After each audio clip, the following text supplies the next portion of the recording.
नमस्कार साथियों। तो आज है 6 जून 2026। दोस्तों, भारतीय बाजार की सेंटिमेंट लास्ट डे थोड़ा वॉलेटाइल था, साथ में थोड़ा वीक जरूर था।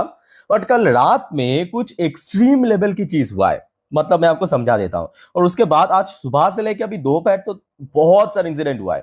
अच्छा, सबसे पहली बात, कल रात में क्या हुआ, यूएस मार्केट ओपन हुआ। अब देखिए, शुरू में माहौल उतना खराब नहीं था।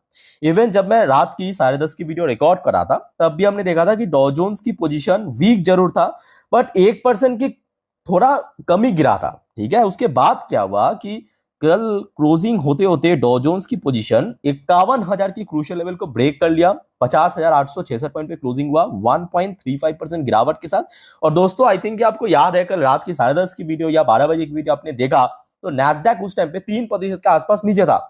और फिर नैस्डैक कंपोजिट की पोजीशन 4% की अधिक गिरा है। और सुनने को आ रहा है कि ये पिछले एक साल की इंट्राडे में सबसे ज्यादा गिरावट रहा नैस्डैक की। नैस्डैक कंपोजिट अकेले ही 1000 पॉइंट, हजार नहीं सॉरी 1100 पॉइंट के ऊपर गिरा है। लगभग 4.18% इतना गिरावट हुआ।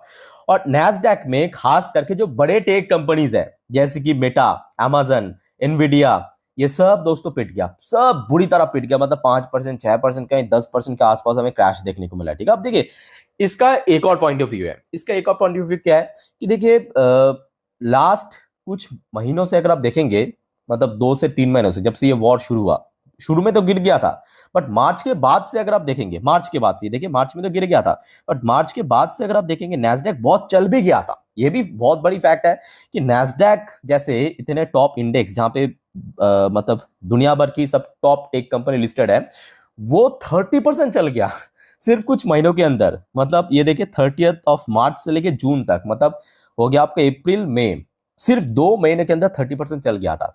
सो कहीं ना कहीं देखा जाए, एक डीप प्रॉफिट बुकिंग होना था। जबकि इसके पीछे देखिए और कुछ खास वजह नहीं था, क्योंकि कल रात में हमने देखा था यूएस की जो job data, unemployment data out हुआ, वो भी बहुत अच्छा था, नो डाउट। ठीक है, वो उसके बावजूद भी यहाँ पे पिट गया।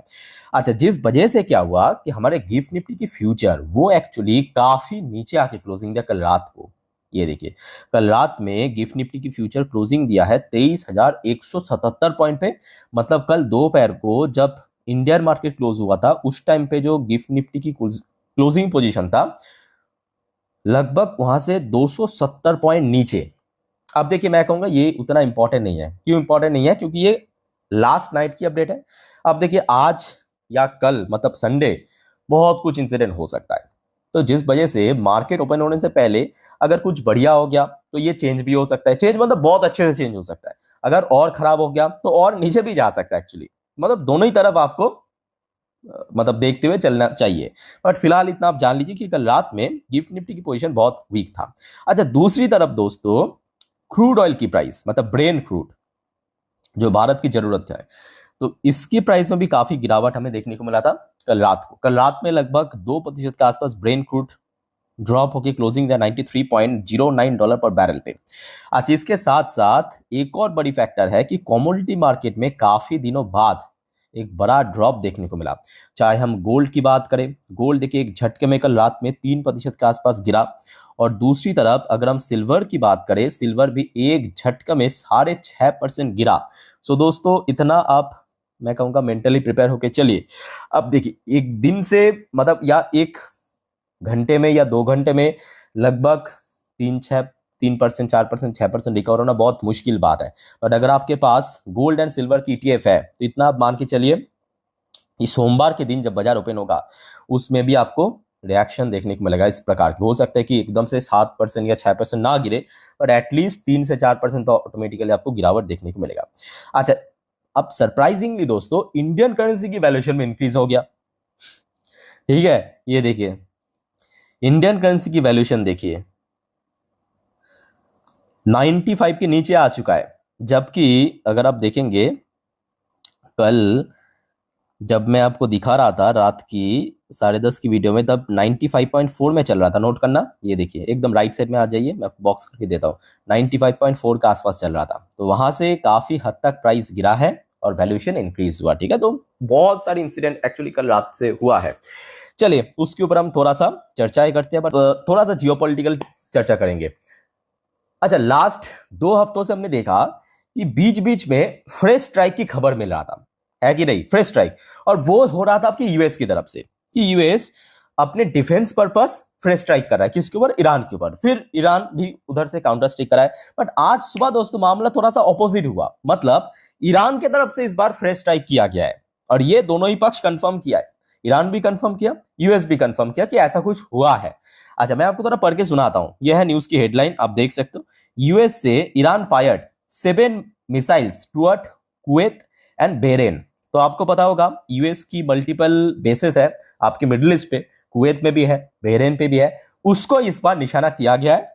और उसके बाद यूएस ने यह भी कहा कि 6 जो मिसाइल्स है, टोटल 7 मिसाइल जो यहाँ पे फायर किए थे, 6 मिसाइल को हमने इंटरसेप्ट कर लिया और 1 मिसाइल शायद हिट भी किया है। ठीक है, मैं आपको एग्जैक्टली क्या हुआ है मैं आपको थोड़ा पढ़ के सुनाता हूँ। देखिए क्या है कि आर्टिकल थोड़ा सा बोरिंग लग सकता है, बट यहाँ से आपको एक्चुअल इंफॉर्मेशन मिलेगा। ठीक है, तो मेरे बात को ध्यान से सुनना। देखिए, Iran launched 7 ballistic missiles toward Kuwait and Bahrain early Saturday, मतलब एकदम कह सकते हो कि सुबह सुबह, एकदम सुबह सुबह, according to the United States military. उसके बाद हमने देखा ईरान ने भी इसको एक्सेप्ट किया है, यहाँ ऐसा हुआ है। In a major escalation following recent US strike and heightened tension in the Gulf region in a statement post X US Central Command। तो ये आज सुबह ही यूएस सेंट्रल कमांड की तरफ से पोस्ट किया गया है भाया X. Said 6 of the missile were intercepted, तो टोटल 7 मिसाइल छोड़ा था, 6 मिसाइल को इंटरसेप्ट कर लिया, while the 7th failed to reach the intent target। ठीक है, अब साथ में ये भी कहा कि जो 7वें मिसाइल है वो टारगेट को मतलब हिट नहीं किया बट आसपास पड़ा है, तो जो भी है यहाँ पे यूएस की तरफ से कहा गया। ठीक है, तो मतलब मुद्दे की बात यह है कि फिर से कहीं ना कहीं एक पार्शियल टाइप की वॉर, अब हो सकता है कि मार्च जैसा एकदम फुल फ्लेज वॉर ना हो, बट पार्शियल वॉर दोस्तों लास्ट 2 हफ्तों से चल रहा है, कभी यूएस की तरफ से स्ट्राइक हो रहा है, कभी ईरान की तरफ से फ्री स्ट्राइक किया जा रहा है, यह तो कंफर्म है। ठीक है, अच्छा उसके बाद देखिए यूएस की तरफ से भी इसके जवाबी कार्रवाई हुआ है, जैसे कि यहाँ पे आप देख सकते हो, ड्यूटर ने इसको शेयर किया है कि US attack Iranian sites after Iran launches drone in latest Gulf flare up. अब देखिए यहाँ पे रेटन ने यह भी दावा किया है कि ईरान की तरफ से कुछ ड्रोन हमला भी हुआ है। ठीक है, मतलब देखिए अलग अलग सोर्स में आपको अलग अलग चीज सुनने को मिल रहा है। ठीक है, तो जिस पे आपको बार बार कहता हूं कि आप यहाँ पे इंफॉर्मेशन लेते रहिए, क्योंकि अल्टीमेटली क्या हो रहा है वो मतलब पिन पॉइंट किसी को पता नहीं है, बट एक अंदाजा आप कर सकते हो कि हाँ फिर से कुछ ना कुछ गोलमाल चल रहा है। ठीक है, अब यहाँ पे देखिए क्या लिखा है कि US strike Iranian radar sites after drone attack on maritime traffic, central command said. ठीक है, यहाँ पे ये दावा किया है, Iran launches missile at Kuwait Bahrain, no damage reported. दूसरा पॉइंट पे आप देखिए, तीसरे पॉइंट पे ट्रम्प से, अच्छा ट्रम्प की तरफ से भी एक कहानी मिला। ट्रम्प उसके बाद क्या कह रहा है, ट्रम्प कह रहा है कि देखिए ईरान के पास जितने भी मिसाइल था, मतलब ईरान के भंडार पे जितना भी मिसाइल था उसमें मतलब सिर्फ अभी 22% बचा है, मतलब जो 78% मिसाइल जो है ईरान ने गवा दिया। ये ट्रम्प की दावा है। अब देखिए अल्टीमेटली कितना सच है कितना झूठ है ये तो ऑब्वियसली किसी को पता नहीं है, और आप इस व्यक्ति को 100% आंख बंद करके बिलीव भी नहीं कर सकते, ये फैक्ट है कि आप 50% इसको मतलब इनकी जो स्टेटमेंट इसको सच मान सकते हो, 50% झूठ भी मान सकते हो। ठीक है, वो अपने अपना है, बट देखिए कुल मिला के अभी माहौल फिर से गर्म होने लगा, और यही माहौल अगर सोमवार बाजार ओपन होने तक कंटिन्यू रहा तो दोस्तों मार्केट में फिर से गिरावट होना तय है, ये सच है। ठीक है, और एक और दोस्तों अपडेट है, एक और अपडेट क्या है, ये भी आज दोपहर की अपडेट है, पुतिन की तरफ से मतलब रशिया की तरफ से ऑफर किया गया है again Su-55 stealth fighter jet. तो आपको पता होगा इसके पहले भी भारत को काफी बार ऑफर किया था, भारत ने बार बार अलग अलग रीजन के कारण उसको मतलब रिजेक्ट कर दिया था, पर इस बार इन्होंने कहा we are ready to supply this aircraft, और साथ में मतलब जितने भी चीज भारत मांगते हैं सोर्स कोड से लेके सारे जितने भी टेक्नोलॉजी है सब कुछ हम देना चाहते हैं, बट आप ले लीजिए। ये रशिया की तरफ से दोस्तों एक बेस्ट ऑफर दिया, अब देखना होगा भारत इसको कैसे डील करते हैं, क्या इसको एक्सेप्ट करते हैं या इसको फिर से रिजेक्ट कर देगा। ठीक है, सो दोस्तों इस प्रकार की माहौल अभी है, सो लेट्स से आगे क्या होता है टाइम टू टाइम जानकारी ले लीजिए, मतलब मैं आपको दे दूंगा, सिर्फ कंफ्यूजन है डाउट है कमेंट करके पूछिए। और दोस्तों याद रखना आज वैसे मार्केट से रिलेटेड भी बहुत सारे जानकारी मैं आपको देने वाला हूं, तो मिस मत करना एक भी update. Take care, bye bye, जय हिंद।